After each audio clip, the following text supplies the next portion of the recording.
Depuis 2 ans, les Lakers et les Celtics sont les deux grandes équipes de NBA. Les deux équipes, qui dominent toute la saison régulière et menées chacune par un jeune joueur. Histoire de Balls va vous raconter 1982, la rivalité Lakers-Celtics.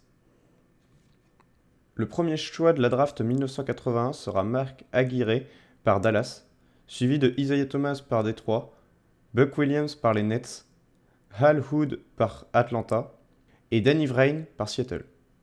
Le 20e pick sera très intéressant pour Phoenix qui sélectionne Larry Nance, également Danny Ainge sélectionné par Boston au 31e choix. Le All-Star Game 1982 a lieu à New Jersey où l'Est va l'emporter 120-118 face à l'Ouest. Le MVP du All-Star Game sera Larry Bird des Celtics. Le meilleur scoreur cette année-là, c'est George Gervin de San Antonio avec 32,3 points par match.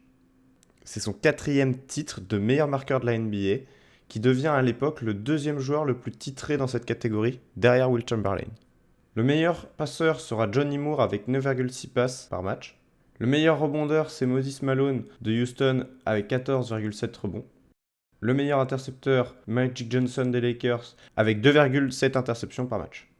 Il devient le premier joueur à remporter 2 titres consécutifs de meilleur intercepteur en NBA. Le meilleur contreur, George Johnson de San Antonio avec 3,1 blocs par match. La All-NBA First Team de 1982, George Gervin, Larry Bird, Julius Erving, Moses Malone et Gus Williams. La All Defensive First Team, Bobby Jones, Dan Runfield, Cardwell Jones, Dennis Johnson et Michael Cooper. Moses Malone est élu MVP de la saison avec 31,1 points par match et 14,7 rebonds. Buck Williams est élu Rookie de l'année avec New Jersey. Au niveau du staff, c'est Washington qui va tout rafler cette année avec le Coach of the Year, Jay Shue, et l'Executive of the Year, Bob Ferry. Pour les classements de division, Boston et Milwaukee vont être champions de leur division à l'Est et San Antonio et les Lakers vont être champions à l'Ouest. Sans surprise, les Boston Celtics et les Los Angeles Lakers vont dominer chacune leur conférence respective. En parlant des Lakers ont failli perdre Kareem Abdul-Jabbar durant l'année. Le pivot des Lakers ne voulait plus jouer avec eux. Ils l'ont forcé à un trade pour qu'il puisse rejoindre les Knicks. L'échange permettait aux Lakers de sélectionner à la draft 1982 Ralph Sampson. Le souci, c'est que le trade n'a jamais eu lieu parce que le jeune pivot a décidé de passer une année de plus à l'université. En parlant d'université, en NCAA, un joueur va marquer les esprits. Un jeune arrière de North Carolina va poignarder les Hoyas de Georgetown sur le shoot le plus mythique de toutes les finales NCAA de l'histoire. Ce shoot est pris par un certain Michael Jeffrey Jordan, un nom qu'on pourra entendre dans de futurs épisodes.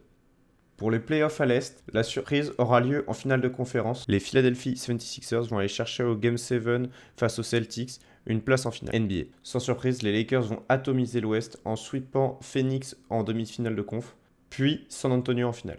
Cette finale NBA 1982 sera donc un remake de celle de 1980, les Lakers contre Philadelphie. Ces finales NBA qui avaient été marquées par la naissance de Magic Johnson lors du Game 6 et de l'absence de Kareem Abdul-Jabbar.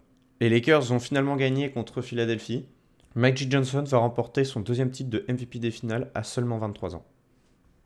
Merci à tous d'avoir regardé cette vidéo, j'espère qu'elle vous aura plu. N'hésitez pas à mettre un commentaire, à la partager, et je vous dis à plus pour une prochaine histoire.